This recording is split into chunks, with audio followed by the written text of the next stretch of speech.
think he has like an assistant coach with a stopwatch at midfield, and he like goes back and writes down all of his times on like a whiteboard, and he's like just trying to compete against himself?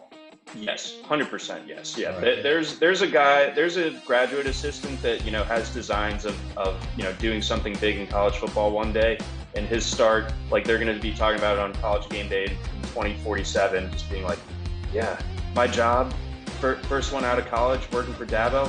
I just wrote down his sprint times on a whiteboard for an entire season. Hey, what's going on, everybody? Welcome into Monkey Knife Fights College Football Preview Show, Week 4 edition. I'm Dan Watkins. Joining me, as always, the great John McKechnie of Rotowire.com. John, I want to start this show off by saying congratulations. The legend himself, Paul Finebaum, has appointed Georgia as the premier football school in the country. Spot the lie. I mean, right now, who looks better than Georgia? And they obviously are the defending national champions. So, I mean, it's nice to have Finebaum in your corner, especially when he's been so entrenched as Mr. Alabama over everything for, a decade plus, and rightfully so. But, to say that even after, there was a time where Clemson won a couple national titles in a short window of time, I don't think he ever went ahead and appointed Clemson the same way that he is with Georgia. So, I mean, it comes down to Kirby Smart just being an awesome recruiter, good developer. Jordan Davis was like a 3-star guy. Stetson Bennett, former walk-on, of course, playing with the old man advantage, of course. He's like 23 in his 6th year of college, but he looks quite good so far. That was a complete trouncing of South Carolina last weekend.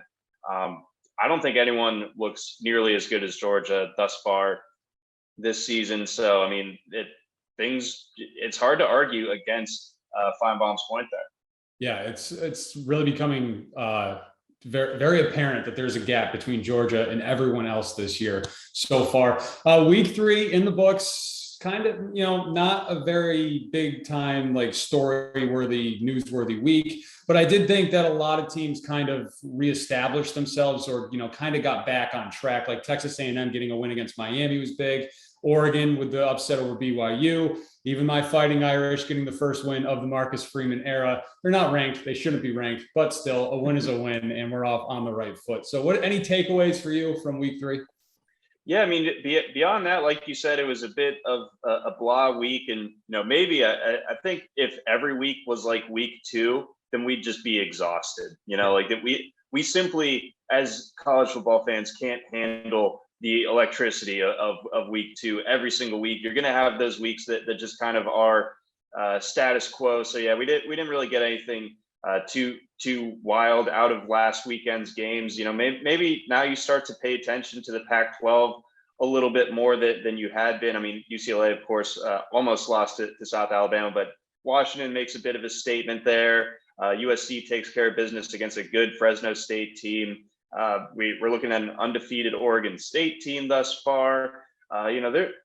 Suddenly, the Pac-12 looks like it has at least a little bit more depth to it than what we were expecting. I thought coming into the year, and we talked about it, that where it was going to be Utah and everyone else, it looks like that there's some other programs kind of taking that step forward this year. Yeah. Big showdown in the Pac-12 this weekend with undefeated USC going up to take on undefeated Oregon State. We'll probably talk about that in a little bit. But there are a few news items this week as we've gone through. We're getting towards kickoff here on Saturday. Did you see that Tim Tebow is auctioning off his Heisman? Now, he actually does this every year, which I just found out. It's a pretty cool backstory. He does this, raises the money for charity because, he is basically just God reincarnated, and all he does is do good things for everyone. But I think he saw at like some dinner gala that Saban was raising like close to $1 million a year for charity, and he wanted to top that just to like beat Saban, and somehow so he's like been auctioning it off. It goes for more than $1 million, I think, to hold it for a year. The most recent holder of Tebow's Heisman is Luke Bryan, country star, big Georgia Bulldog fan. He said he bought it or purchased it or whatever for to put a hex on Florida past year, which I guess that's worked out some way. I guess he said he smeared peanut butter on it, had his dog lick the peanut butter off the Heisman just to like totally disgrace Tim Tebow's Heisman. So I'm wondering, John, if you had Tim Tebow's Heisman for a year, what would you do with it? Yeah, I mean, I think, I don't know if I would top it with the peanut butter baby. Remember that old Vine from like 10 plus years ago. I'm not sure if I'm doing that. I don't know if I would put Bulldog Regalia on it necessarily. So I think I would have to come up with some other like kind of mutual enemy between myself and Florida and deck it out in one of those. Maybe, apropos of this weekend with Tennessee and Florida playing each other, maybe I would paint it orange and white checkered, something like that, or maybe Ole Miss, because Ole Miss obviously beat Tebow, and that was the impetus for his famous speech, if I remember correctly. So something along those lines, just kind of deflecting the bad juju away from Georgia, but still towards Florida. Right. Yeah. I mean, I think if I had it, I think it'd be cool to have for like maybe like a weekend or something like that. Like I'd probably bring it to the bar, show me, hey, Sure. I have Tim Tebow's Heisman, but anyways, moving on, you brought up things from the past. And as we record this show on September 22nd, it is the 15th anniversary of Mike Gundy's famous, "I'm a man, I'm 40, come after me" rant. And with that being in the news, John, that's not the only Oklahoma State thing that's been in the news this week. Bedlam football version. It's coming to an end in 2 years. Any thoughts on that? That's sad. I think before it was a little bit before when I was like super invested in the national college football scene, but like I hate in hindsight the way that the Texas versus Texas A&M has kind of gone away. Obviously, it should come back with the SEC realignment, but I've kind of adopted Oklahoma State as one of my favorite games of Thanksgiving weekend. It always seems to deliver. Last year's game was complete bedlam, as you'd expect. There have been some just total classics between those two, and I have some friends that are Sooners. I have some friends that are Pokes, and the hate is super real. Like, there's lines in the sand in the state of Oklahoma when it comes to, which tribe you're with, whether it's the Sooners or the Cowboys. And to see it go away, it is disappointing. I think that one of the things that differentiates college football in general is longstanding rivalries and the cultural ones, within states,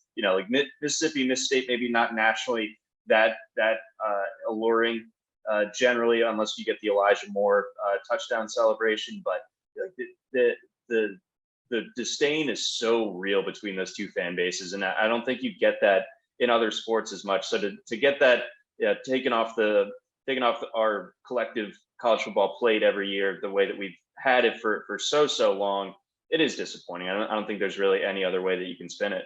Yeah, I mean, we got a firsthand example at the start of this season with the backyard brawl coming back, just how great those rivalry games are. And I'm wondering, because they talked about how there's not going to be room on the schedule for this game to happen. But I'm wondering, so when we move to these super conferences in a few years, is it just going to be a full conference schedule? Are just doing 12 conference games, or are we still going to have a couple open, non-conference opponent? I would just imagine that they are going to use whatever non-con games they have to just only do cupcakes. I think the rest of the conference schedule, they whether it passes the smell test or not, they're going to say that playing their 9 or 10 conference games is so hard that they need to just kind of play an FCS school, play like a lower level group of 5 team to just kind of get through the remainder of their season. So I think that we're going to start to see, as these conferences expand and the conference schedule expand on a year-to-year basis, we're going to see less decisions being made by teams to like kind of level up with their non-cons the way that we've kind of been treated to these last couple of years. Georgia versus Oregon and a handful of others that we seem to get week 1 every year, where teams are punching up. LSU versus Florida State, stuff like that. These commissioners, these athletic directors will be able to just kind of be like, oh, our schedule's hard enough. We don't need to bolster it. We don't need to pad it with anything else. We're just gonna have cupcakes. Yeah, that's weak sauce. I mean, we get Clemson, South Carolina every year. We get Florida State every year. Why can't we still get Oklahoma State every year, even if they move from into separate conferences? Figure it out. Figure it out. Exactly. That's the motto of this show. Figure it out. So with that being said, let's move on to our 5 Furious Questions segment. John, question 1 for you. With most schools diving into conference play this week, the top 10 team that has to prove with the most to prove is? I'm going to say it's Clemson. They get a ranked opponent in Wake Forest. That's going to be a really interesting game. We're going to unpack that a little bit further. But, Clemson, it still just doesn't feel like they're a title contender. They feel like they're better than, the vast majority of programs out there, of course. But, how high is that ceiling? I think we'll get a better, knowledge of that after the way this weekend goes. I think Ohio State has a little something to prove.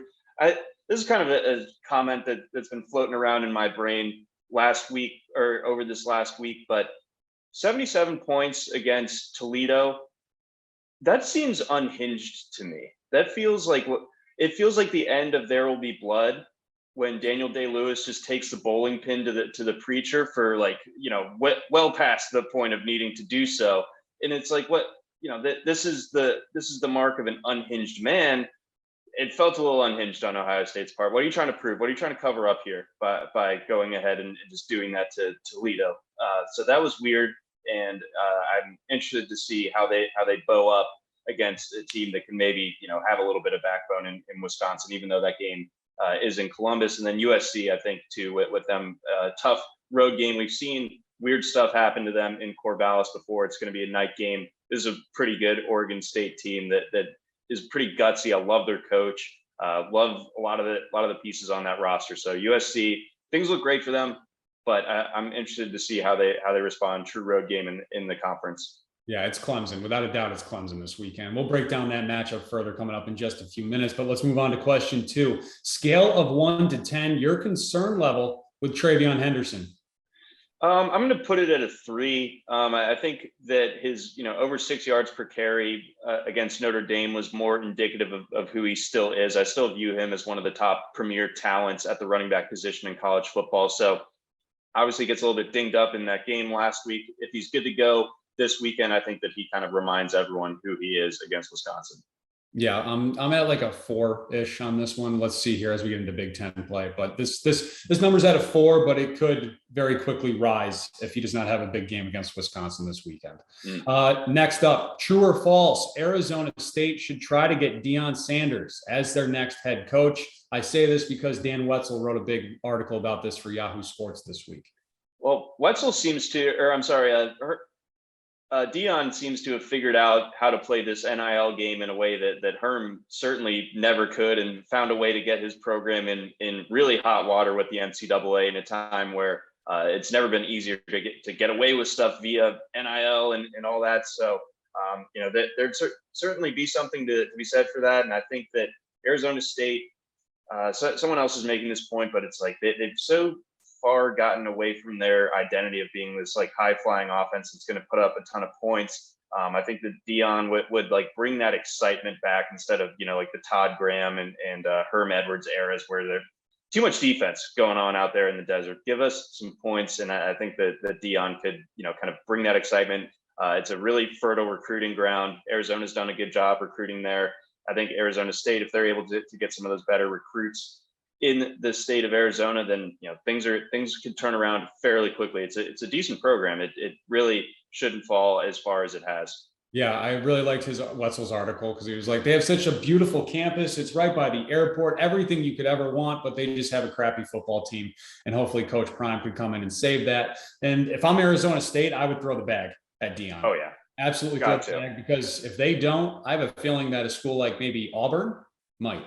And then he can SEC. So we'll see there as that moves on. All right, question 4.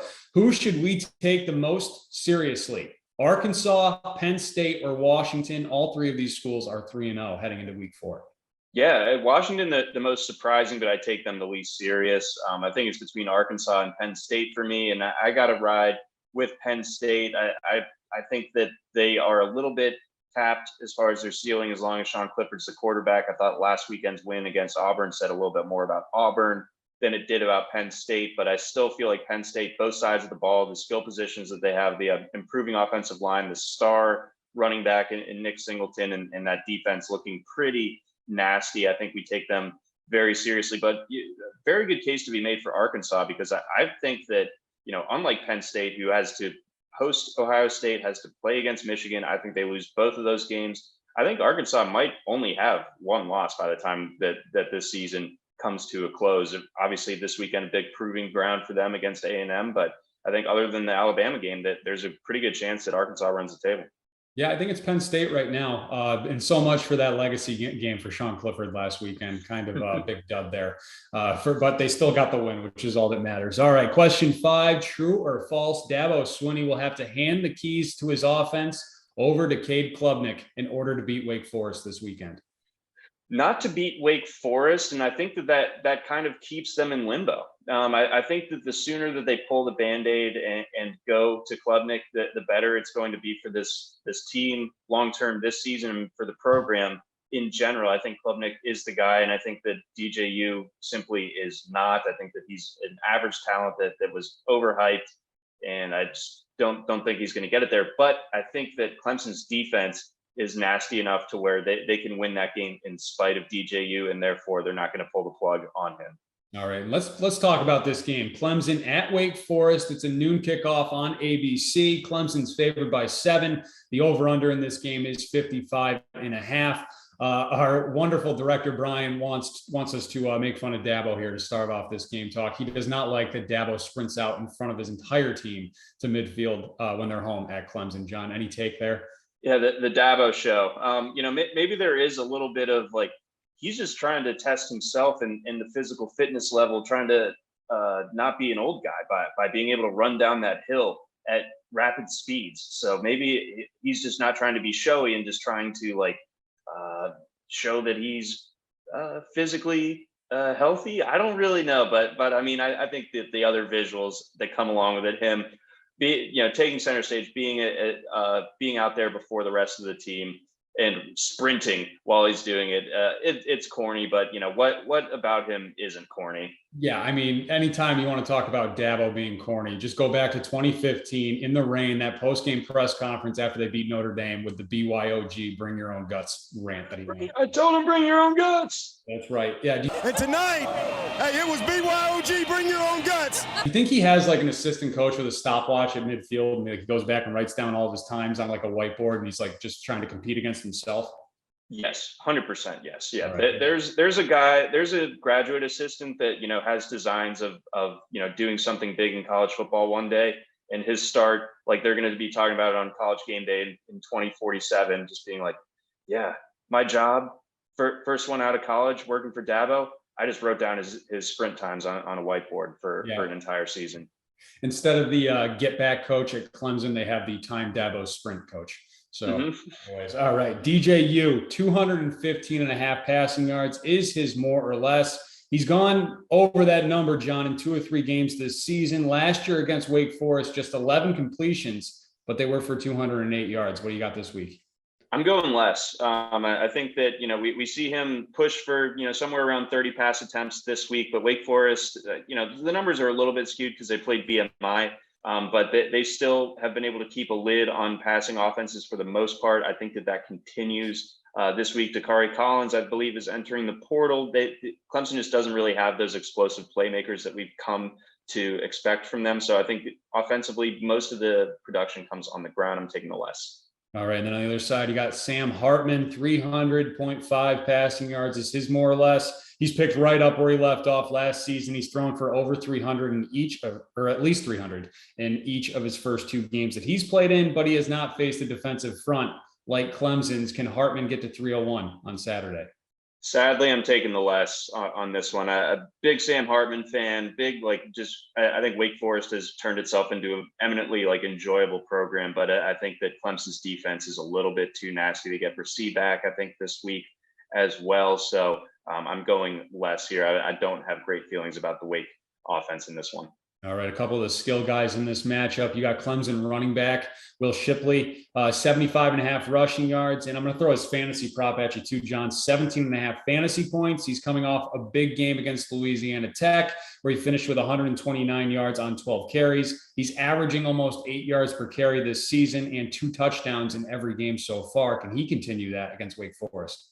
Yeah, Shipley's the real deal. It's not a great offensive line he's playing behind, but I don't think Wake Forest makes him pay for it. I think that Shipley, fantasy-wise, he can do it all-purpose back. So I'm going to take the more on his fantasy points, and I think I I feel better about that than the rushing prop, but I would take the more on the rushing prop as well. I like the more there on both of those as well. And moving on, we got Wake Forest wide receiver A.T. Perry, 80.5 receiving yards. He's had 81 or more in one of 3 games this season. And that one game, though, that he did finish with more than 80 yards, he finished with 142 against Vanderbilt, but half of that came on one play. What do you think? Right. So this is tricky because he's like catching, I think, less than half of his targets thus far this season. He does have like a 26% target share, so that's really encouraging. I think, we could see this end up being like a 12 target game for him. So unless Clemson totally shuts him down, I think that there's just going to be too much target volume for A.T. Perry. So I think that it's a lower day for Sam Hartman, but I still think that number for Perry is low enough. I'm going with the more. All right. And any pick for this game? Clemson favored by 7. I like Clemson. It's hard to back Clemson with points, but I think that just the physicality that defense brings to the table here is going to be a little bit too much. It's going to keep Wake Forest off the scoreboard. I think that Clemson wins this one, something like a 27-17. Yeah. As much as we kind of bashed Clemson to start the show this week, I can't pick against them just yet. So. No. All right, moving on. Let's head to Rocky Top for an SEC East showdown. Florida at Tennessee. This is a 3:30 kick. Tennessee's favored by 10.5 in this one, and the over/under is 62.5. Tennessee is looking for their first win against Florida since 2016. And let's talk about Florida's quarterback, Anthony Richardson here. His more or less is 200.5. I'm not sure where our statisticians are getting this number because his career high is 168. And he has just gotten worse every week. After we basically gave him the Heisman Trophy after week 1, he has just completely just gone downhill since then. He only threw for 112 yards last week against USF. But what do you expect out of him passing-wise in this game? Yeah, I mean, all the stats would steer you towards the less in this one. But I think that Tennessee, they push tempo enough. Maybe that, on the other side, we start to see a little bit more possessions. For Florida, maybe Richardson starts to figure out because he is talented at the end of the day. Like the bad performances look terrible against USF, against Kentucky, they look bad. But I'm willing to say in this spot, big game on the road, I think he rises to the occasion a little bit here, and I'm going to go with the more. All right, and then other question for you on Richardson: will he throw his first touchdown pass? Oh my gosh. Yes, by extension of him throwing for over 200, one of those is going to find the end zone. All right, very good. And then the other side, you got Hendon Hooker, 300.5 passing yards. It's his more or less. He was one of your dark horses for Heisman to start the season. He sure has not disappointed, John. Can he continue it this week against Florida? Yeah, I think this is a huge opportunity for him. And I think that, there's a little bit of injury concern in that Tennessee receiving corps, but they're deep. So, I don't think there's going to be a lot of drop off there. And again, Tennessee, their offense pushing the pace. They're going to push for close to 80 plays in this one. Hooker can hit those deep shots. I think he goes more, not comfortably. I hate that it's 300. It's right at where you start to get real iffy on it. But I do trust him. High favored game, even though I think Florida covers here. I think that actually helps things. I think that it's going to keep the ball in Hooker's hands a little bit more. I'm going to go with the more. Florida covers, but does Tennessee win? Tennessee wins, but it's uncomfortable. I think it's like a 4-point win for Tennessee. All right, very good. Moving on. The rest of the slate here, another SEC showdown. We got Texas A&M and Arkansas. Are the Aggies back? Did they prove enough to you after that win against Miami? No, offense still stale. I think that and it's going to continue to be that way. I know they moved on from Haynes King and everything, but I just don't think that they really have the system that is going to put a real scare into Arkansas. I think that there's still some long-term concerns there in Aggie land, so they're not back. And then Arkansas on the other side. Very impressive. I know the SP plus numbers really do like A&M and have them as a top 15 team, but I think the defense is doing too much of the heavy lifting there. I don't think that A&M has seen a player quite like Jefferson yet this season. He's special, and the way that he's been able to kind of put things together despite no Traylon Burks anymore, super impressive. Jaden Hazelwood, a bunch of other guys, and then you got Rocket Sanders in that backfield. Arkansas looks like that they are for real, like I was mentioning earlier. So for Max Johnson, I like the less, and for KJ Jefferson, I like the more. All right, very good. You know what? Let's start off our speed round with this game, and let's go right to Devin A-Chain against Arkansas this weekend. 70.5 rushing yards is his more or less. I'm going to go with Moore. He's still the key to that offense, and that insane track speed that he has. He can hit that on like one run. That wouldn't shock me if he has a 70-yard run just alone in this game. So I'm going Moore. All right. Louisville's quarterback Malik Cunningham versus USF, 21.5 fantasy points, more or less.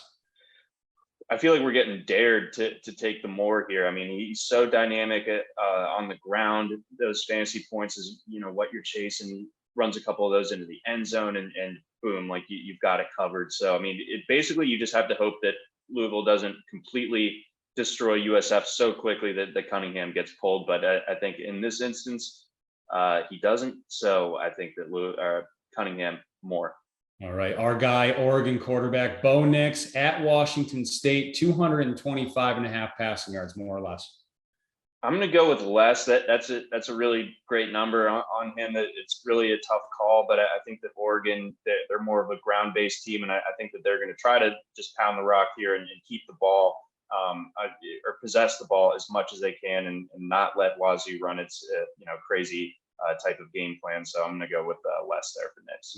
All right, let's finish up with a couple guys in this Big Ten showdown. Ohio State, Wisconsin, starting off with CJ Stroud, 330.5 passing yards is his more or less, a very high number there. Very high. I feel like this Wisconsin team, they might just not be built for it. So I think that Stroud ends up, doing something that reminds everyone as to why he's like a serious Heisman contender. Yeah, and then on the other side, you got Graham Mertz, 185.5 passing yards for Mertz against the Buckeyes, more or less. Whalen might be a better guy to ask about Mertz, but the Badger folks seem to be saying that Mertz is playing better this year, and I think that they're going to be in a catch-up type of game setup. So I'm going to go with more here for Mertz, as gross as that sounds. Yeah, he just needs one big pass, right? Just one broken play, and hopefully he can get to that more. Jackson Smith and Jigba, 5.5 receptions, more or less. I'm going to go with more. He's healthy now. I think that we're past that early season injury suffered against Notre Dame. He's going to be. They're going to need him in this game in a way that they didn't last week. So I'm going with more. And finally, Travion Henderson, 75.5 rushing yards is his prop. Well, this is the concern meter, so I'm going to go with more. I think that we start to see the Ohio State offense, look like the unit that we expected it coming into the season. That obviously last week's bloodletting notwithstanding, I think that against a real Big Ten team, this is where we start to actually be impressed by Ohio State. All right, very good. All right, John, anything else this week? We do have 4 matchups between unbeaten teams, including Duke and Kansas on Saturday at noon. So that's basketball, right? No. Yeah, it's actually early basketball. Yep. They're playing it on one of those Top Gun boats. But yeah, Kansas is sneakily an awesome story. What they've been able to build there, going into Houston and winning last week. That's great. I think it's cool to see what Kansas getting off the deck.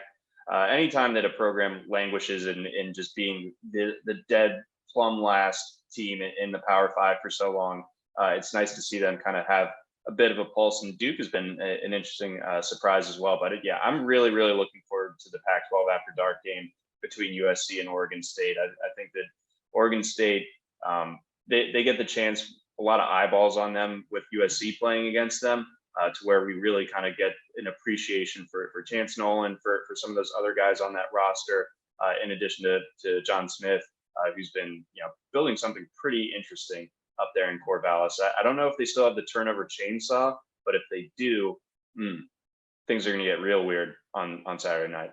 Love it. I love a weird Saturday night.